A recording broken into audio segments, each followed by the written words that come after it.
Ce qui est dingue, c'est que j'ai retrouvé une photo il n'y a pas longtemps où je devais avoir 6 ans ou 7 ans, une photo de carnaval et j'étais déjà déguisé en cuisinier, alors que je n'y pensais pas encore à l'époque. Moi, j'ai vraiment eu un gros déclic je pense, à 15 ou 16 ans, ouais, après mon premier CAP. Là, je savais que je voulais faire ça.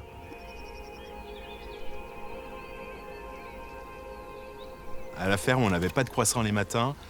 Et quand on rentrait au collège ou à l'école le lundi et que tout le monde disait «Oh, on a eu les croissants, c'était super les petits déjeuners» et nous, on ne connaissait pas.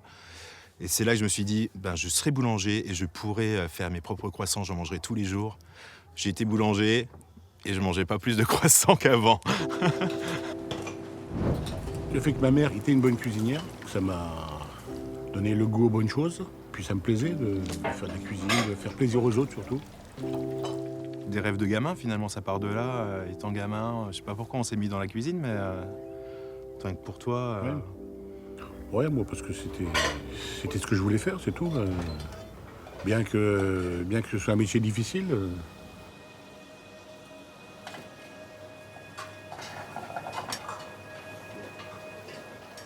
C'est vraiment vrai, les bourguignons, je les en aurai toutes les semaines. Oui, c'est une recette que j'aime beaucoup. On en mange régulièrement, nous les bourguignons, au moins une fois par semaine. Et c'est pur bourguignon, ouais. Ouais, forcément, tout ce qui est autour du vin, donc une sauce vineuse, après avec un minimum de choses dedans pour avoir une simplicité de goût, pas aller dans tous les sens, simple, efficace. Il y a 18-19 ans, j'étais déjà dans la restauration, dans le monde du salé, de la cuisine.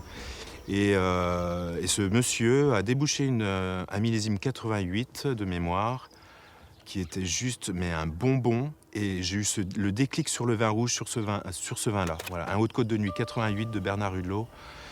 Et là, j'ai adoré le vin rouge direct. Et maintenant, j'aime le vin. J'aime beaucoup le vin.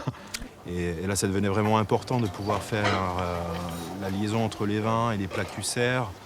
Pas faire n'importe quoi, pas servir du concombre avec un vin rouge. On aura l'impression de boire de l'huître. Enfin, c'est horrible. Pas faire des bêtises comme ça. Et puis vraiment à aimer le vin, à goûter chez chaque vigneron. Enfin, c'est tous les vignerons, toutes les personnes que tu croises dans le monde du vin, t'initient forcément un peu. Tu vas apprendre des mots à mettre un mot sur une saveur. Mais en fait, le vin rassemble, donc le vin rassemble les copains, ça rassemble à la musique, ça rassemble à la table. Le vin est rassembleur, ouais.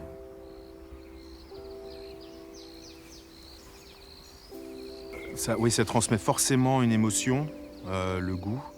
Moi, je disais tout à l'heure, ma Madeleine de Proust, c'était le boudin de la ferme à l'époque quand j'étais gamin. C'était peut-être pas le meilleur, mais en tout cas, c'est des saveurs, des odeurs et le goût qui marquent, enfin en tout cas qui m'a marqué dans le bon sens. Quand on vieillit, il y a des saveurs ou des odeurs qui te ramènent forcément en enfance, des années-lumière d'où tu es maintenant, quoi. Ouais, ça fait voyager, ouais.